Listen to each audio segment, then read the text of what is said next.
तो तुम्हें फरिश्ते भी नहीं ढूंढ पाएंगे। ये वही कपड़े हैं ना जो उस दिन मन्नू और विदेही ने पहने थे। इंस्पेक्टर साहब, ये कपड़े कहाँ मिले आपको? जहाँ मन्नू की टूटी हुई साइकिल मिली, प्रधान जी उसके पास वाले तालाब में मिले। देखो, राजन ने कहा था कि किसी ने मन्नू को कार से टक्कर मारने की कोशिश की थी। क्या तुम्हें पता है वो कौन हो सकता है? नहीं, नो आइडिया।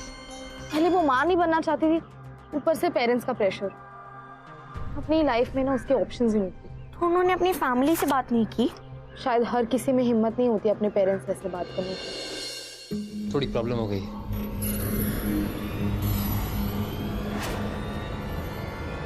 प्रॉब्लम? कैसी प्रॉब्लम? हमने तो एकदम सटीक प्लान बनाया था ना। क्या हुआ भैया, किसी को पता चल गया क्या? किट्टी और प्रिंस आए थे तुम दोनों के बारे में पूछताछ करने। देखो, प्लान के हिसाब से पुलिस को तुम्हारी टूटी साइकिल मिल गई, खून भरे कपड़े मिल गए, ब्लैंक कॉल लेटर, सारी कहानियां पता चल गई। फिर भी मानने को तैयार नहीं कि तुम अब जिंदा नहीं हो। तो तूने उनसे क्या कहा? अरे मुझे क्या कहना था, मैं कह दिया नहीं पता। पर मुझे लगता नहीं वो मेरी बात इतनी आसानी से मान गए। किट्टी की आंखों में शक देखा है मैंने। अगर उन्होंने पुलिस को बता दिया कि उनको तुम पर शक है और कहीं वो जिगर भैया का पीछा करते हुए यहाँ तक आ गए तो? वैदेही, ऐसा कुछ नहीं होगा। जिगर, तू एक काम कर, तू यहीं रुक जा हमारे साथ, और जब तक ये मामला ठंडा नहीं हो जाता तो यहाँ से मत जा। बस आज रात की बात है, वैसे भी कल हम लोग ये बदलीपुर छोड़कर हमेशा के लिए चले जाएंगे। ये सही रहेगा। और जब तुम दोनों नहीं मिलोगे तब सभी ये सोच लेंगे कि तुम लोग मर गए और एक वक्त बाद ढूंढना बंद कर दिया।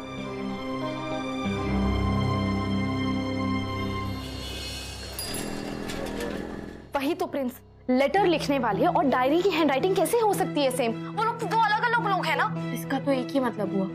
तारा, तू भी वही सोच रही है जो मैं सोच रही हूँ? पर तुम दोनों सोच क्या रहे हो, हमें भी बताओ। भाई दोनों एक ही हैं। दोनों? कौन दोनों? डायरी लिखने वाले और लेटर लिखने वाले। मतलब वैदेही अपने आप को लेटर्स लिख रही थी, और वो क्यों? वो सबको बताना चाहती थी कि कोई उसे लेटर्स लिखता है। ये भी मान लिया कोई उसे लेटर्स लिखता है, अब? और कोई इसका पीछा भी तो करता है, जैसे विनी कह रही थी। ये भी मान लिया, तो अब इन दोनों को आपस में जोड़। वैदेही ने किसी और के नाम से सारे लव लेटर्स अपने आप को लिखे और सबको ये भी बताया कि कोई उसका पीछा करता है। हाँ, मतलब अगर कोई लेटर लिखने वाला है ही नहीं तो पीछा कौन कर रहा है? वो ऐसा भी तो हो सकता है ना, ये सब कहानियां थी जो वैदेही ने बनाए थे। देख, अगर ये सब नकली है तो हो सकता है ये ब्लैंक कॉल्स भी नकली हो। यार पता नहीं क्या केस, जो दिख रहा है वो है नहीं और जो है वो दिख नहीं रहा। तो फिर हमारे पास तो कोई क्लूज ही नहीं है, क्योंकि ना ही वैदेही को किसी ने लेटर्स लिखे और ना ही किसी ने उसका पीछा किया। जो किया वैदेही नहीं किया। पर वैदेही ने ऐसा क्यों किया यार? इसी में कहीं क्लू मिलेगा यार। देखो, अच्छा, मन्नू को इसके बारे में पता था या नहीं? मन्नू पे तो खुद इतना जानलेवा हमला हुआ था।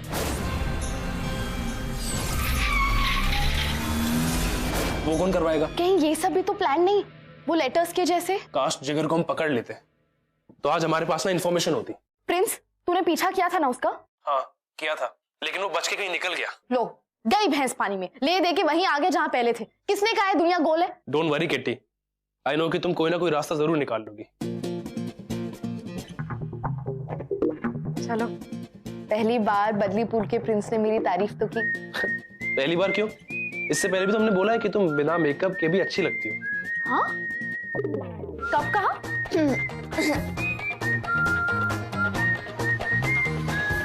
वो जी बाबूजी अभी आए, किट्टी में जाना है, बाय। भाई, हमें तो नहीं सुनाई थी बाबूजी की आवाज। नहीं तारा, हमें सुनाई दी थी। आए बाबूजी।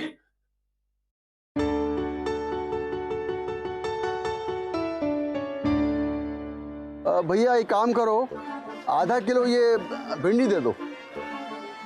अच्छा नहीं, भिंडी नहीं, ये बैंगन दे दो, बैंगन। अच्छा नहीं, बैंगन नहीं। एक काम करो, आलू दे दो, आलू। अरे आलू तो कल ही खाया था यार, अब क्या करूं। एक काम करो, वो मटर दे दो। हाँ मटर ठीक है, मटर। नहीं, मटर नहीं। इतना कंफ्यूज मात साहब, ये आदमी लोग इतना कंफ्यूज क्यों होते हैं? मात साहब, सब्जी लेने के लिए भी कंफ्यूजन। ब्यूटी आंटी, इनके चक्कर में 4 ग्राहक चले गए, 100 ग्राम सब्जी भी ना खरीद पाए। अरे भैया, खरीदते हैं, जरा चॉइस करने में समय लग जाता है?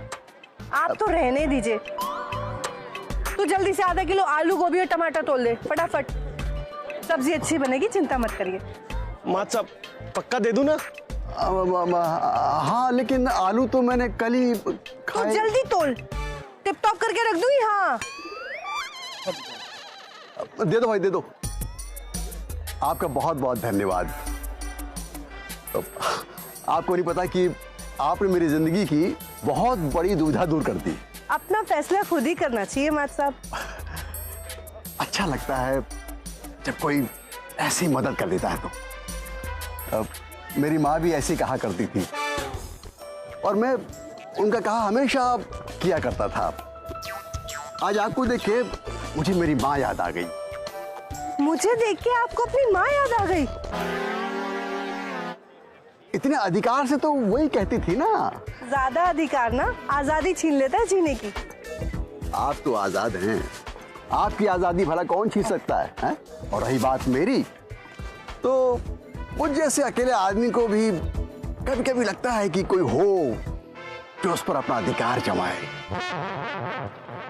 अच्छा लगता है। कितना हिसाब हुआ?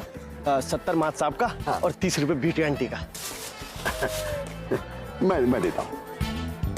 ये ले। मेरे भी हो गए हिसाब बराबर। अच्छा चलिए, क्या बात कह रहे थे आप? आपकी तो बात ही अलग है। एक अधिकार से आपसे कुछ बात कहूँ? हाँ कहिए ना। जब आप सब्जी बनाइएगा तो थोड़ी सी मेरे लिए भी भेज दीजिएगा। आखिर पता तो चलेगी कैसे कुक है आप। वैसे भी बदलीपुर में एक अच्छी खबर सुने हुए तो सालों बीत गए। हाँ, आए दिन पता नहीं क्या होता जा रहा है। अब ये मन्नू और वैदेही तो अब। एक बात कहूँ आपसे, किसी को कहिएगा नहीं। बेचारी की लाइफ नहीं थी, छुप छुप के आती थी मेरे पार्लर में, रो रो के कहती रहती थी सास को बच्चा चाहिए, सास को बच्चा चाहिए। मैं होती ना उसकी जगह तो घर छोड़ के चली जाती। अब हम किस किस की लाइफ में झांकेंगे। चलिए चलता हूँ, आज का मेरा कंफ्यूजन तो दूर हो गया। आलू, गोभी और टमाटर ये लीजिए। सब्जी भेजिएगा जरूर। जरूर।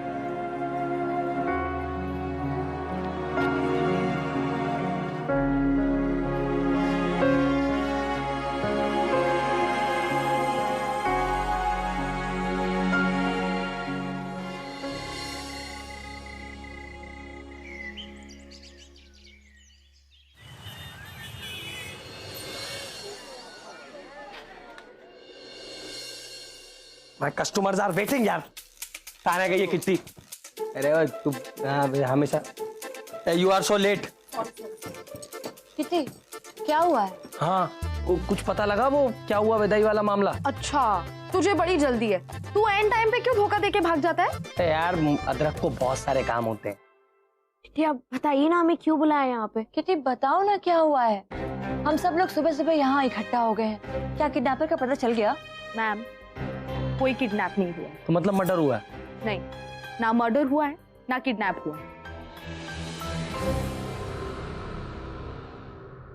वो दोनों खुद गायब हुए। क्या? पर वो खुद क्यों गायब होंगे? मैम, मैंने सारी कड़ियां जोड़ ली। अब पिक्चर एकदम क्लियर है। क्या है तेरी क्लियर पिक्चर? दिखा जरा। रुक जा।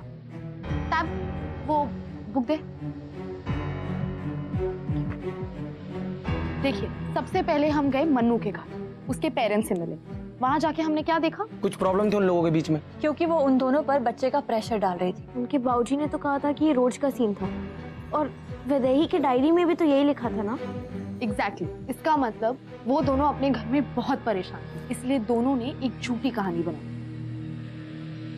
वैदेही ने खुद को ब्लैंक कॉल्स किए, खुद ही को लव लेटर्स लिखे और एक कहानी बनाई कि कोई उसका पीछा कर रहा है। अच्छा अच्छा, इसका मतलब वो मन्नू का एक्सीडेंट भी प्लान था? हाँ किटी यू आर राइट, ताकि सबको यकीन हो जाए कि कोई वैदेही का पीछा कर रहा है और उन दोनों की जान खतरे में। और वो बेंगलोर जा सके, यहाँ पर मन्नू का जॉब लगा था। आखिर कैरियर ही तो उनकी प्रायोरिटी थी। हाँ, वैदेही की डायरी में साफ लिखा था कि वो दोनों अपनी लाइफ खुद जीना चाहते हैं, अपने बेस्ट वे से, ना कि जैसे उसके पेरेंट्स चाहते हैं। इसीलिए उन दोनों ने अपने खून से रंगे कपड़े नदी में फेंक दिए ताकि सबको लगे कि वो मर गए। भाई बल्ले, क्या बात है भाई, तू तो यार जासूसी में आगे निकलता जा रहा है। अच्छा सीख रहा है मुझसे, वेरी गुड। अपना ही मर्डर का प्लान, इतना बड़ा कदम। जरा सोचो उन लोगों के ऊपर किस तरह का प्रेशर होगा जो वो दोनों ये कदम लेने के लिए मजबूर हो गए। जब जिंदगी पर वश नहीं होता ना तो जिंदगी बोझ लगने लगती है। वो अपने पेरेंट्स को समझा तो सकते थे ना, ऐसे थोड़ी करता है कोई। समझाया होगा तारा, लेकिन पेरेंट्स समझे नहीं होंगे या समझना चाहते नहीं होंगे। तो अब हम क्या करेंगे और कहाँ ढूंढेंगे उन दोनों को? उस जिगर ने ना पक्का इन दोनों की हेल्प की होगी, लेकिन अब कुछ नहीं बोल रहा। डर एक बहुत बड़ी चीज होती है। मेरे पास एक प्लान है, शायद जिगर का जिगर पिघल जाए डर से। ना अगर ना मगर, ओनली जिगर।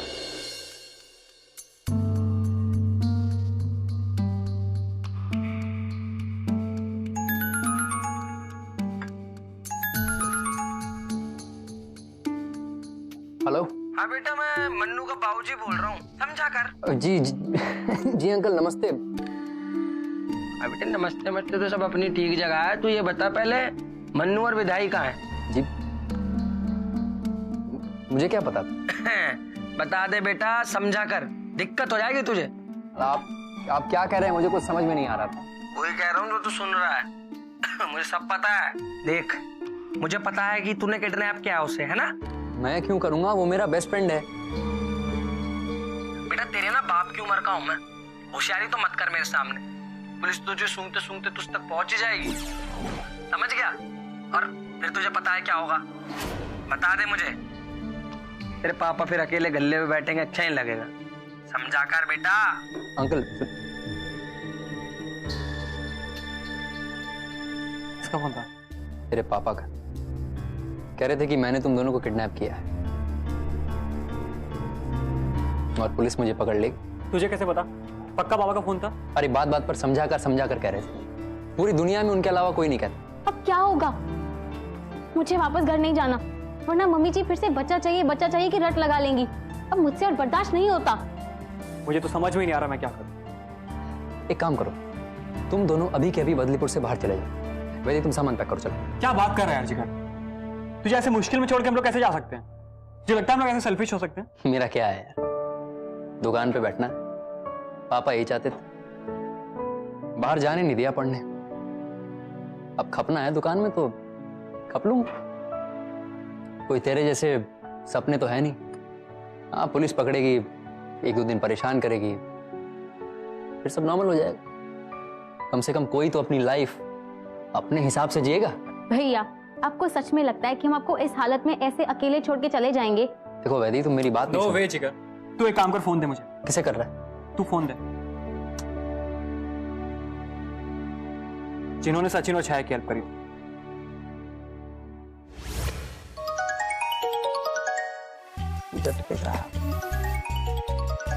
हमारा प्लान काम ना करे, इम्पॉसिबल।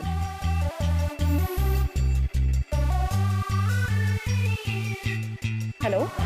पक्का ये प्लान काम करेगा ना? अरे भाई, ऐसे मामले में इमोशनल ड्रामा ही आंख बंद करके काम करता है। आप बोलिए, रिकॉर्डिंग ऑन है। मम्मी, बाबूजी, कुछ कहना है आपसे, शायद आखिरी बार। शिकायत है आपसे। याद है आपने 2 साल पहले कहा था शादी कर लो। उस टाइम इतनी अकल नहीं थी, कुछ कह नहीं सकता था, लड़ नहीं सकता था। आपकी बात मान, और आप जानते थे कि मैं शादी के लिए रेडी नहीं। Anyway, thank you very much कि आपने शादी के बाद मुझे और वैदेही को पढ़ने दिया। अगर सब ऐसा ही चलता तो हम खुद को समझा लेते, पर ऐसा नहीं था। आपने जिद पकड़ ली थी कि बच्चा चाहिए, पर हम दोनों अभी बच्चे के लिए तैयार नहीं थे। मैं रात भर सो नहीं पाती थी बच्चे के बारे में सोच के। और शादी का मतलब सिर्फ बच्चा ही नहीं होता, मेरी अपनी मर्जी, लाइफ चॉइस कुछ भी तो नहीं रह गई थी इस घर में। ऐसा लग रहा था जैसे हम लोग अपनी जिंदगी नहीं, आपकी जबरदस्ती की जिंदगी में जी रहे। क्या क्या नहीं कहा आपने। पतंग की तरह यहाँ वहां डोलते रहते हो, जिम्मेदारी का कोई एहसास नहीं। कैसी होती है जिम्मेदारी? हमारी गलती सिर्फ इतनी थी कि हम लोग अपने पांव पर खड़े होकर अपना फ्यूचर सेट करना चाहते थे, मगर आप तो अपने ही तरीके से सेटलमेंट करने में लगे। काश आप समझ पाते कि हम क्या चाहते हैं और चाहते भी क्या थे। अपनी जिंदगी अपने तरीके से जीना। ऐसे लग रहा था जैसे कोई फंदा है, रोज कसता ही जा रहा है। आपकी बातें सुनकर मेरा दम घुटने लगा था। ये भी कोई जीना है जिसमें अपनी मर्जी, अपनी पसंद कुछ भी ना हो? अपनी मर्जी से जी नहीं सकते, मर तो सकते हैं। कहा सुना माफ कर। ये क्या कर दिया मैंने? क्या तो ये झूठ है, ये नहीं हो सकता, नहीं हो सकता। जो है सामने है, अब मन को बहलाने का क्या होगा? अब तो मुझे कुछ कहने की जरूरत ही नहीं है। अब तो आप समझ ही गए होंगे। बहुत बुरा हुआ इंस्पेक्टर। माँ की बातों पे कोई जान दे देता है क्या? पहले पता होता कि बच्चे के लिए कहने पर वो ऐसा कर लेगा, मैं कभी नहीं बोलती, अपना मुंह बंद रखती। मैं क्या करूं? कहां से लाऊं मैं अपना बच्चा? हिम्मत रखिए आप। अगर आप लोग ऐसे टूट जाएंगे तो कैसे चलेगा? वैसे ये बच्चे वाली बात आप लोगों ने हमें बताई नहीं। कोई अपने बच्चों के ऊपर इतना जोर देता है क्या? कहता था ना, समझा कर। इतना परेशान मत कर दोनों को। अक्सर सब कुछ हाथ से निकल जाने के बाद ही समझ में आता है। अब समझने से क्या होगा? हमने अपने बेटे की जिंदगी तो ले ही ली ना। अगर वो दोनों फिर से वापस आ गए तो आप अब भी उन पे प्रेशर डालेंगे बच्चे का? अरे हमको इसकी दुश्मन थोड़ी है, माँ हूँ मैं उसकी। जो चाहे जैसे करे, अपनी मर्जी से जिए। पर अब इन बातों का क्या मतलब? कोई एक बार मेरे बच्चे को ला दे, मेरे मन्नू, मेरी वैदेही को ला दे, मैं बोल दूंगी उससे कि जी ले अपनी जिंदगी अपने तरीके से। मैं कुछ नहीं बोलूंगी।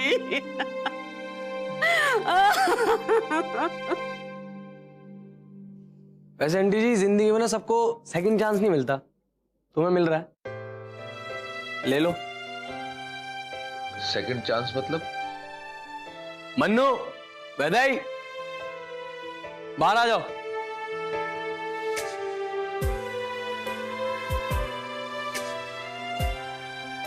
मन्नू,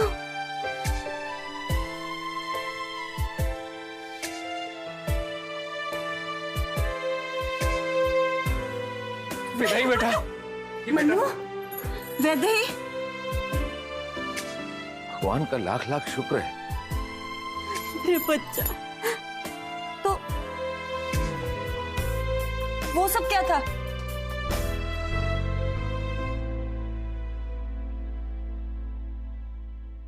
अच्छा, अपनी माँ को सबक सिखाने का ये तरीका ढूंढा तूने? तू घर चल, तुझे बताऊंगी मैं। हाँ, वैदेही,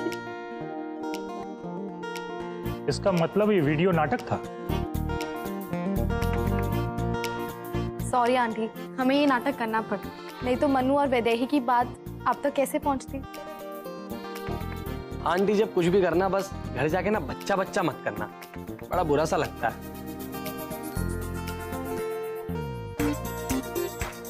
मान जाओ, अब तो देश आजाद है। बेटा, तुम दोनों की जिंदगी है, फैसला भी तुम दोनों ही लोगे। बस खुश रहो, समझा गया? और कुछ नहीं चाहिए। वैसे मन्नू, तुम्हें इतना बड़ा कदम उठाने से पहले जरा सोचना चाहिए था। I am sorry mummy, I am sorry बाबूजी। हम लोग पक चुके थे और हमें कोई रास्ता नहीं समझ में आ रहा था आपको सिखाने का। अगर वो नहीं समझ रहे थे तो हमसे बात करनी चाहिए थी, हम आपके माँ बाप को समझाते। प्रधान जी, आप ही तो कहते हैं कि दूसरों के घर के मामले में नहीं पड़ना चाहिए। अगर बदलाव के लिए बदलना पड़े तो हमें बदलने में कोई दिक्कत नहीं। और बदलीपुर आपके घर जैसा ही है ना? सो तो है। अरे भाई, कोई तो होना चाहिए जिससे बच्चे अपने दिल की बात कह सके। My life my choice. कोई किसी को समझ सके, उसे समझा सके। तो इंस्पेक्टर साहब, ताकि आपका काम आसान हो सके। भाई, मेरा काम तो ये बच्चे ही आसान कर देते हैं।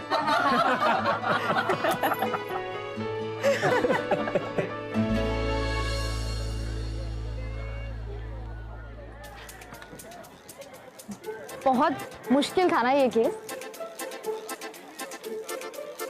बेटा, मुश्किल को आसान बनाना है ना अदरक का दूसरा नाम है। अदरक नहीं, आधा फल। हाँ, आधा। वैसे तारा, तेरे दादाजी भी ने तो कल कह दिया कि माई लाइफ माई चॉइस। आज उन्होंने कहा, कल सब कहेंगे। फोन आ गया।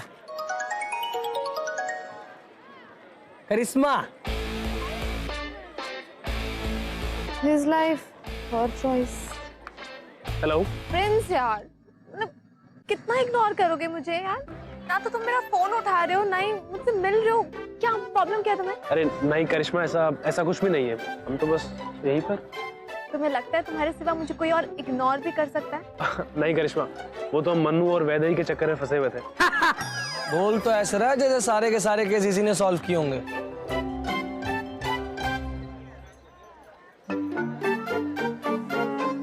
अच्छा ये बताओ, अभी तो तुम फ्री हो ना? हाँ वो करिश्मा,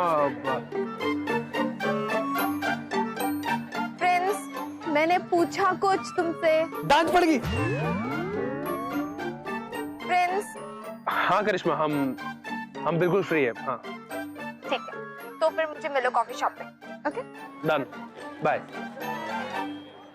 अच्छा हम चलते हैं। हाँ बाय।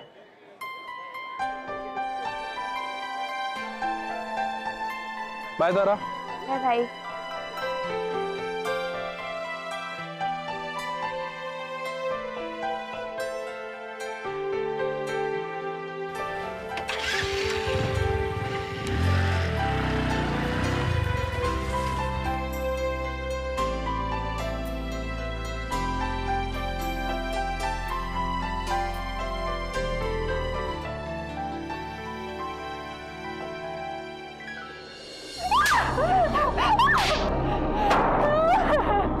इसमें ये कौन है? अरे यही है जिसने हमारे चिप्स के पैकेट और जूस वगैरह चुराए थे।